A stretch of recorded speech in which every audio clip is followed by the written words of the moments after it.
was an adventure to say the least today. A lot of up and down games. A lot of not really understanding what I'm supposed to do. They felt drastically different today than they were yesterday. Balls just kind of seemed to float through the front a little bit easier. Drilled a ball for this night block. Somebody actually gave me an idea to throw a urethane ball the first game. I was fortunate enough to bowl 270. Drove kind of next pair and then was able to get into a ball and then kind of catch a few breaks. The last game I had a couple of Brooklyns. But fortunate enough to hang on and get back in there. You started with urethane. It reminded me a lot of Wichita when you made a huge run there, got the win, doing something no one else was doing out here. Did that tournament in Wichita kind of play into that decision tonight at all? No, one of the guys just came over when I was looking through some balls. They pointed to the pitch black and was like, I used a different one, and he bowled really good the back half of the last two games. So I was like, well, you know what? I'm gonna try it on the fresh and see if I can, bowl a little bit better than I had been doing to start off. What's the magic combination for you tonight?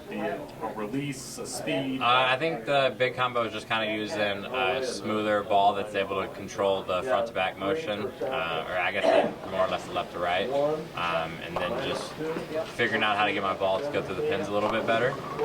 I think, I've tried numerous balls, some symmetrical, cleaner stuff. Just kind of a bunch of different things, and really the only thing I hadn't tried was a really strong ball with a little bit of polish on it, just to kind of try to blend out the wet dry that you might see as the lanes start to break down. And that it blended out the wet dry, and I was able to catch a little bit of the off hits as well. This is the second or third time on a lot of these pairs through Bolero, and you were able to make these adjustments. Was there things that you learned from the Cheetah and the Scorpion that helped you when you hit that same pair in the Shark? Like maybe the head's hooked a little early in this pair, or the ball went long in another pair? I mean, are you keeping a mental note of that in your head, or are you just freewheeling it going, here's what happened the first ball on each land? Sean Ryan's really good at taking notes, as well as the other reps, and just kind of feeding them through, obviously, each staff for their own. So I generally have a little cheat sheet in my phone from them with that. And then, as the week went on, we didn't really see too much on Cheetah in terms of lane-to-lane difference, but I felt like as we got the patterns a little bit longer, it brought in some of the funny down lane shape. And then kind of like once we got onto the higher side of the bowling alley, it seemed like all of the right lanes just were generally tighter. So bowling 60 games in this building this week definitely helped you figure out some pairs. Is there any kind of characteristic about this particular house that is different, unique on the tour? No, I don't think so.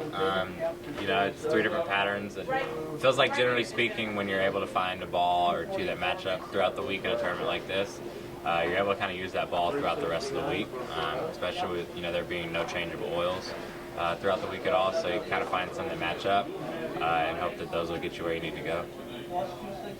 A lot of other guys get either they're done or they get the weekend off before they come back for shows. You're a busy man right away tomorrow. You got to come back USA versus the world. How cool is that going to be representing your country? And are you looking forward to bowling that first singles match? Yeah, it'll be fun. It's always cool to get to represent the USA. Got to be on the Junior Team USA, as well as go over to the Weber Cup a few times, have a couple winning moments over there.